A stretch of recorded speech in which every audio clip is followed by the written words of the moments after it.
شعبي العزيز، تيقنت الآن وآمنت الآن أن المغرب وشؤون المغرب ومستقبل المغرب في أيد أمينة، في أيد طافحة بيمن الله، مليئة بالوطنية، متشبثة بعلمها، لاصقة بأرضها وتربتها. دروسا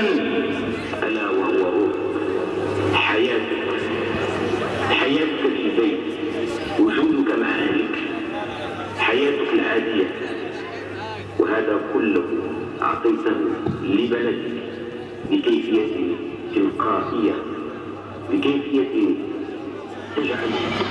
عليك أن تتيمم من الصعيد الطاهر تلك الرمال ثم تستقبل القبلة، فتصلي بأحذيتك لأنك مجاهد، فتصلي بأحذيتك